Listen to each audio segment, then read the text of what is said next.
প্রথম ধাপের উপজেলা নির্বাচনের প্রচারের খবর জানাতে সিলেট সদর থেকে সরাসরি যুক্ত হচ্ছেন সহকর্মী প্রত্যুষ তালুকদার। প্রত্যুষ, প্রচারণার খবর জানাবেন। উর্মি, আমি এখন রয়েছি সিলেট সদর উপজেলায়। তো সিলেটে প্রথম ধাপে 4টি উপজেলায় নির্বাচন অনুষ্ঠিত হতে যাচ্ছে, তার মধ্যে সিলেট সদর, দক্ষিণ সুরমা, বিশ্বনাথ এবং গোলাপগঞ্জ।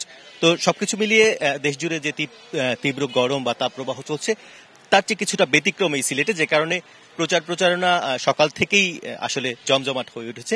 আর এখন যেহেতু শেষ মুহূর্তে প্রচারণা চলছে, সাধারণ মানুষ, ভোটার এবং যারা কর্মী রয়েছেন, প্রার্থীদের কর্মী রয়েছেন, তাদের মধ্যে কিন্তু উৎসাহ উদ্দীপনা অনেকটাই বেশি। আমি একটু বলতে চাই, সিলেটের 4টি উপজেলায় কিন্তু মোট চেয়ারম্যান প্রার্থী রয়েছেন 24 জন এবং সর্বমোট প্রার্থী ভাইস চেয়ারম্যান এবং মহিলা ভাইস চেয়ারম্যান মিলে 58 জন। তো এই হিসেবে বলা যায় নির্বাচন প্রতিদ্বন্দ্বিতাপূর্ণ হতে যাচ্ছে এবং যদি প্রাকৃতিক কোনো বিপর্যয় না ঘটে কিংবা বড় ধরনের কোনো বিপর্যয় না ঘটে, তাহলে আশা করছেন ভোটাররা উপস্থিত হবেন। যেমনটি এই এলাকায় আপনি দেখতে পাচ্ছেন, একজন প্রার্থীর লোকজন আসলে তারা কাজে বেরিয়ে যাওয়ার জন্য পুরোপুরি প্রস্তুত প্রচারণার জন্য, এবং সাধারণ মানুষও রয়েছেন। একটু ছোট্ট করে জানার চেষ্টা করব তাদের প্রত্যাশার কথা। এই সদর উপজেলায় প্রতিদ্বন্দ্বিতা কেমন হবে? প্রার্থী তো অনেকজন চেয়ারম্যান পদে, প্রতিদ্বন্দ্বিতা কেমন হবে? শান্তিপূর্ণ কতটা হবে? ধন্যবাদ আপনাকে। আমি মনে করি এই সদর উপজেলা প্রার্থীটা খুব ভালো হবে এবং প্রতিদ্বন্দ্বিতাও ভালো হবে। এখন প্রার্থীটার মাঝে আমাদের প্রার্থী অধ্যক্ষ সুজাত আলী রফিক স্যার সারা সদরে এগিয়ে আছেন।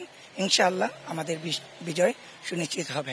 আপনার কাছে একটু জানতে চাই, এলাকাবাসীর দাবিগুলো আসলে কি, মূল দাবিগুলো কি কি, কোন জায়গায় উন্নয়ন করা দরকার, যেগুলো নিয়ে কাজ করতে আপনারা প্রার্থীদের ভোট দেবেন? আমাদের সিলেট সদর উপজেলা পরিষদ নির্বাচনে চেয়ারম্যান পদপ্রার্থী আমাদের 8 নং খান্দিগাঁও ইউনিয়নের কৃতি সন্তান সিলেট জেলা আওয়ামী লীগের সহসভাপতি, গোবিন্দগঞ্জ ডিগ্রি কলেজের অধ্যক্ষ, 40 বছরের রাজনীতিবিদ, শিক্ষাবিদ।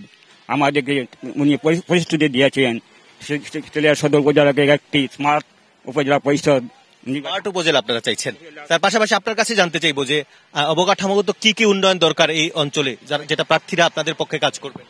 আমাদের অঞ্চলে আমাদের রাস্তাঘাটের শিক্ষার উন্নয়নের জরুরি প্রয়োজন। উনি প্রতিশ্রুতি দিয়েছেন, আমাদের সদরবাসীর এই প্রতিশ্রুতিগুলো বাস্তবায়ন করবেন। ওনার এই চিন্তা ধারণা অতীতেও আসিল, সামনের দিনগুলো উনি এই জনগণের সেবার জন্য এই কাজগুলো করবেন, জনগণের সেবায় কাজ করবেন। একটু বলবো, এখন পর্যন্ত কি শান্তিপূর্ণ রয়েছে কিনা ছোট্ট করে জানতে চাই পরিবেশটা।